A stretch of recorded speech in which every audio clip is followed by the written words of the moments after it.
안녕하세요. 저희는 D-B팀이고 키워드 기반 금융정보 요약 서비스를 구현했습니다. 컨텐츠는 다음과 같습니다. 먼저 아이디어를 제안하게 된 배경과 프로젝트에 대해 간단히 소개하고 이어서 모델링과 결론 및 시사점에 대해서 얘기해 보도록 하겠습니다.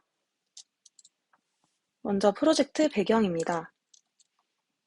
금융소비자에 대한 설명 의무가 금융소비자법 6대 판매 원칙으로 제정되었습니다. 금융상품 판매업자는 일반 금융소비자에게 계약 체결을 권유하는 경우 및 일반 금융소비자가 설명을 요청하는 경우에는 해당 금융상품에 관한 중요한 사항을 일반 금융소비자가 이해할 수 있도록 설명해야 합니다. 그리고 비대면 거래가 증가하게 되면서 충분한 약관 숙지가 어렵다는 문제도 발생하고 있습니다. 그만큼 쉽고 간단하게 정보를 전달하는 것의 중요성이 대두되고 있다고 볼 수 있는데요.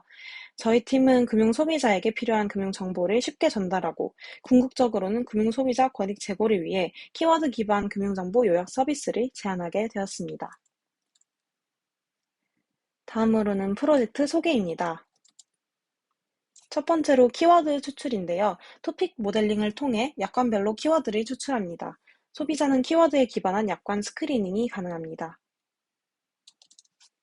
간단히 구현 예시를 보겠습니다. 각 금융상품별 핵심 키워드를 추출하고 이를 여러 카테고리로 분류합니다.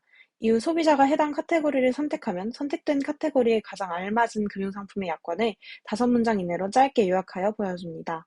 소비자가 요약된 약관을 읽고 더 관심이 생겼을 경우 해당 약관을 클릭하면 금리, 계약기간 등 더 자세한 내용이 포함된 2차 요약본을 보여줍니다. 그리고 전체 약관을 확인할 수 있는 페이지를 준비하는 방식으로 금융상품 약관에 대한 진입 장벽을 낮춰 금융소비자가 주도적으로 의사결정을 할 수 있게 도움을 줍니다. 다음은 모델링 파트입니다. 키버트라는 버트 모델 기반을 가지고 키워드 추출, 즉 토픽 모델링을 해주었는데요. 약관의 키워드를 추출하기 전에 형태소 분석기를 통해 명사만 추출한 문서를 만들어줍니다. 코엔엘파이의 오픈소스 한국어 형태소 분석기 OKT를 사용하면 문장들을 형태소로 분해해서 품사를 태그해줄 수 있습니다. 이 중에서 명사가 태그된 형태소들만 선택한 뒤 다시 문서 형태로 이어붙여주면 전처리가 끝납니다. 요약문 도출에서는 텍스트 랭크를 사용했습니다. 텍스트 랭크는 문서 내에서 각 문장의 유사도 등을 계산해 그래프 랭킹을 매겨 문장별 중요도를 파악하고 중요한 문장을 중심으로 요약하는 알고리즘입니다.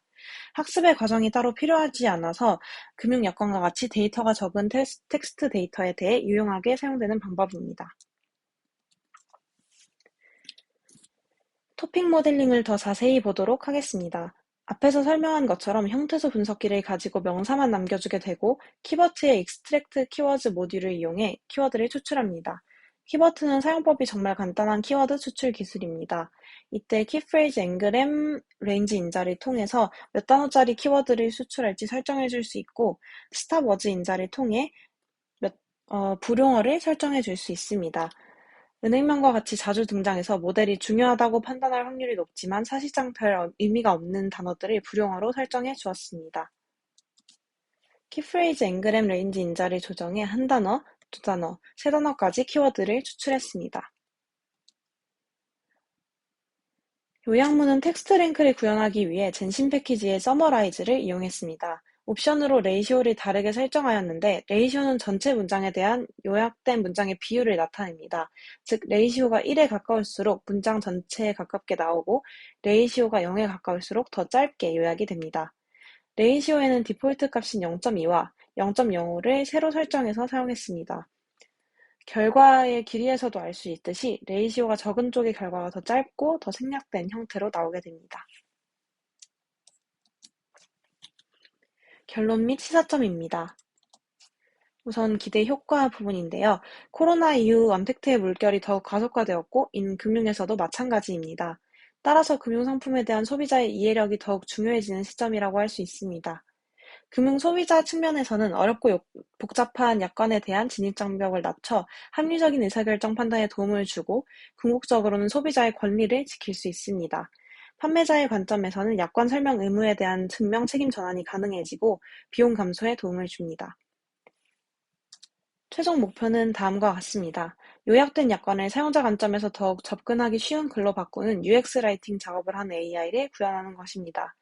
이를 통해 약관의 딱딱한 어투를 고객의 눈높이에 맞춰 설명해 줌으로써 금융 소비자들의 금융 문맹 탈출을 도와줍니다. 보안 사항으로는 금융 용어에 대한 변환이 더 필요할 것으로 생각이 됩니다. 금융 용어 대부분이 일상에서 자주 쓰이지 않는 말들이라 소비자들은 아직 금융 용어에 대한 거부감을 가지고 있습니다. 따라서 금융감독원의 알기 쉬운 금융 용어 등을 활용해서 금융 용어를 쉽게 풀어 쓸 수 있도록 하는 것이 필요합니다. 또한 해당 금융상품의 약관이 변경되었을 때 자동으로 이를 반영하는 것도 필요합니다. 어펜딕스입니다. 저희 팀은 경영학 주전공에 응용통계학과 복수전공을 하고 계신 민주님, 그리고 응용통계학과 전공인 저와 건희님으로 구성되어 있습니다. 참고 문헌은 다음과 같습니다. 이상으로 발표를 마치겠습니다. 감사합니다.